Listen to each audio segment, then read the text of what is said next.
There's always those times when you're playing RuneScape or you want to play RuneScape, but you don't want to pay much attention. So in this video, we are going to check out 5 monsters that I still camp when I'm bored, but I still want to make some money while doing it. Now for these top 5, I have ranked them from 5 being the one that I'd be least likely to choose all the way to number 1, which would be my favorite, my go-to, something that I would choose over all of the other ones given the chance.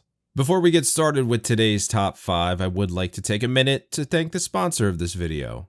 Today's video is sponsored by eWin Racing and the all-new Bravon RGB sit-to-stand desk. This desk is a game changer and it is so beautiful and really gives my office a little bit more flair. This new desk from eWin Racing can support up to 350 pounds and is recommended for people from 5'7" all the way up to 7 feet tall.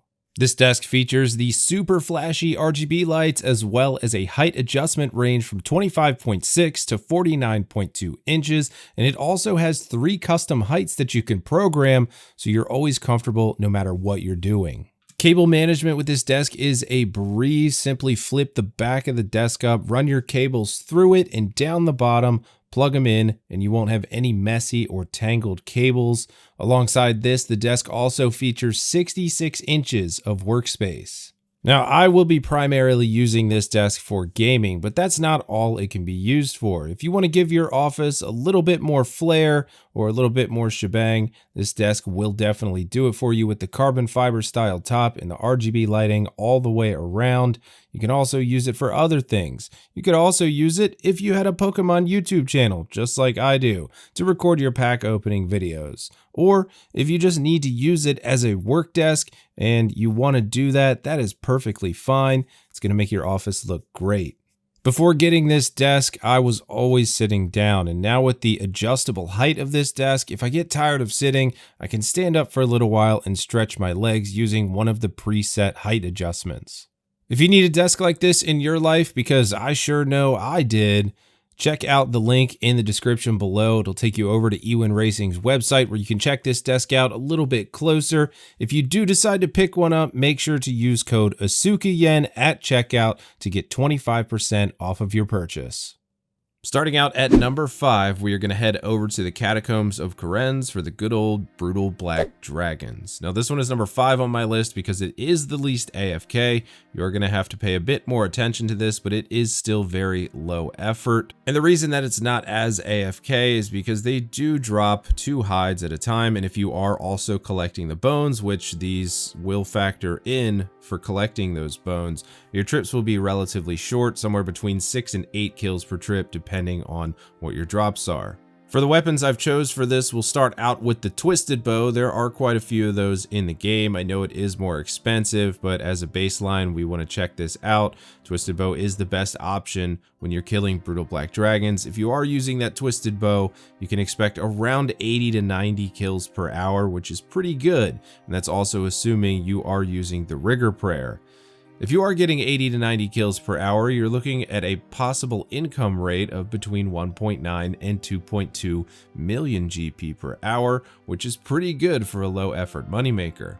And if we take a look at the cheaper side of things, you could use a Dragon Hunter crossbow here, which still works very well. If you are using that Dragon Hunter crossbow along with the accompanying best in slot gear and the Rigor Prayer, probably going to see between 65 and 75 kills per hour, which is nothing to turn up your nose at. Expect an income of about 1.6 to 1.8 million GP per hour. Now, of course, the Dragon Hunter crossbow is not as expensive as the Twisted Bow, but it still is up in there in price. And remember, these aren't your only 2 options. You could also use a Dragon crossbow if that's what you have available to you, or a Toxic Blowpipe, but the Blowpipe does incur a cost using scales and the darts together.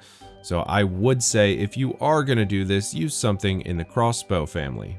Number 4, we will head over to the Asgardian Ice Dungeon for the Skeletal Wyverns. Skeletal Wyverns are still a solid choice for some passive money making, and for this you will have to pay less attention than you would at Brutal Black Dragons. Although the income is less per hour, it's still pretty good, and we have a couple of options here using melee and range. Starting out with melee, we would choose the Dragon Hunter Lance. for this one. If you're using the Dragon Hunter Lance and the accompanying best in slot gear, you can see 95 to 105 kills per hour, 1.5 million to 1.7 million GP per hour. If you are using melee, you would want to consider using the Ancient Wyvern Shield, as if you are using that, it will stop you from getting frozen. If you're using a Dragonfire Shield, you will still get frozen, so that 95 to 105 kills per hour will decrease because you'll spend some of your time trying to get unfrozen. On the other hand, if you're using the Dragon Hunter crossbow for range, you can very much AFK this for a lot of the time, as you can safe spot the skeletal wyverns. If you're using the Dragon Hunter crossbow, it is actually better than melee and the Dragon Hunter lance. You can see 120 to 130 kills per hour, because while ranging, you will have to bank much less than you will with melee to re-up your supplies. If you're using ranged, you can see somewhere between 1.9 and 2.1 million GP per hour. Number 3 is going to be the normal neck rails for me, and they are very weak. The kills are quick, but you do have to pay a bit of attention here because of those quick kills. So you'll be running around a lot, but it's still very low effort, and the money's not bad.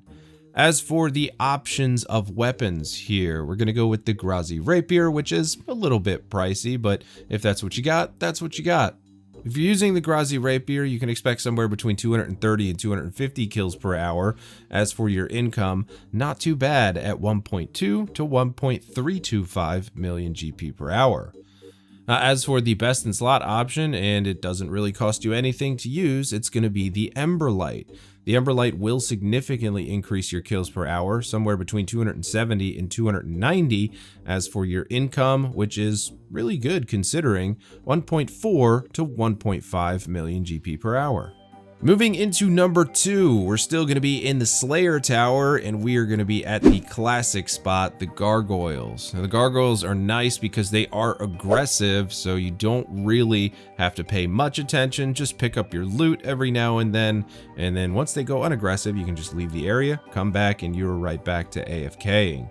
Gargoyles are pretty good, a classic spot to be, and we got a couple of options for weapons here. First is going to be the Granite Hammer. Granite Hammer is not too pricey, very affordable. 205 to 225 kills per hour with the Granite Hammer. As for income, you're looking at around 1 million to 1.1 million GP per hour.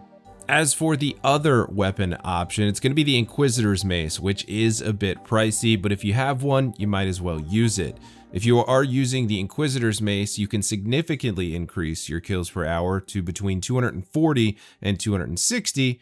As for income, will also significantly increase 1.2 to 1.3 million GP per hour. And for my number 1 pick for monsters that I still camp when I'm bored, and this one is my absolute favorite, it pretty much always has been, and it's going to be Kurosks. And you're going to want to kill the Kurosks in the Ironworth dungeon over in Prifddinas. Now, they are AFK, they are aggressive, same as the Gargoyles. This one is very cheap to kill. All you need is a leaf-bladed battle axe. That is your best in slot option for the Kurosks. If you are doing this in the Ironworth dungeon, which why wouldn't you? You also have the chance to get crystal shards from the drops, which can be added to potions, and you can factor that into your profit per hour once the potions are sold. With the leaf-bladed battle axe at the Kurosks, you can expect somewhere between 205 and 220 kills per hour, which really isn't bad for an AFK monster killing task. 1.4 million to 1.55 million GP per hour is what you can expect at the Kurosks in the Ironworth dungeon, and that's not too bad for something that is considerably AFK and very low effort. Now, like I said, obviously this doesn't have to be your top 5, but as a longtime old school RuneScape player, this would be my top 5, and I can tell you 100%, anytime that I'm looking for something that's low effort where I still want to bring in some passive income, it is one of these 5 spots, with the Kurosks being my most chosen location. As always, I hope this video has been informative to you, and if you were looking for something to do while you're not able to pay 100% attention to the game, I hope that this video has helped you make a decision on how you want to bring in some passive income. As always, guys, if you like this video, please leave a thumbs up down below. If you have any questions or comments, leave them in the comment section down below. Don't forget to tap that subscribe button on your way out. Thank you for watching. I will see you on the next one. Take it easy.